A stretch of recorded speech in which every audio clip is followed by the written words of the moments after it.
Field വർക്കിന് വന്നു കഴിയുമ്പോഴുള്ള ഏറ്റവും വലിയ മോട്ടിവേഷൻ ഫാക്ടർ എന്ന് പറഞ്ഞാൽ ഉച്ചയ്ക്ക് കഴിക്കുന്ന ഉടുപ്പിയിലെ ഊണ് തന്നെയാണ് കേട്ടോ.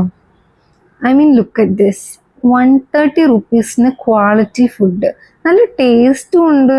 ഐ മീൻ ഒരാൾക്ക് വാങ്ങിയാൽ 2 പേർക്ക് കഴിക്കാം, അത്രയും ക്വാണ്ടിറ്റി ഉണ്ട്. കറിക്കായാലും റൈസ് ആയാലും നല്ല ക്വാണ്ടിറ്റിയിലാണ് നമുക്ക് കിട്ടുന്നത്.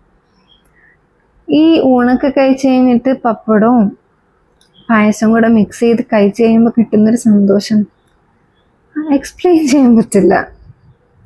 സോ ഇത് ഞങ്ങളുടെ 9th ഡേ ആണ് ഫീൽഡ് വർക്കിൻ്റെ. ഇതാണ് 10th ഡേ. 10th ഡേ നമ്മൾ കൺസോളിഡേറ്റഡ് ആയിട്ടുള്ള റിപ്പോർട്ട് സബ്മിറ്റ് ചെയ്ത് വീട്ടിൽ പോകാൻ പറ്റും സർട്ടിഫിക്കറ്റും വാങ്ങി. അങ്ങനെ ഞങ്ങൾ റിപ്പോർട്ട് പ്രിൻ്റ് എടുക്കാൻ വേണ്ടിയിട്ട് വന്നേക്കാണ്. അങ്ങനെ റിപ്പോർട്ടും പ്രിൻ്റ് എടുത്ത് ഞങ്ങൾ ഉച്ചയ്ക്ക് അധികം വിശപ്പൊന്നും ഇല്ലായിരുന്നതുകൊണ്ട് ഒരു ബർഗറും ടെൻഡർ കോക്കനട്ട് ഷേക്കുമാണ് വാങ്ങിച്ചത്. അങ്ങനെ അതും കഴിച്ചു. നമ്മൾ സർട്ടിഫിക്കറ്റും വാങ്ങി വീട്ടിലോട്ട് പോവാണ് ഗൈസ്. അപ്പം അത്രേ ഉള്ളൂ. ബൈ.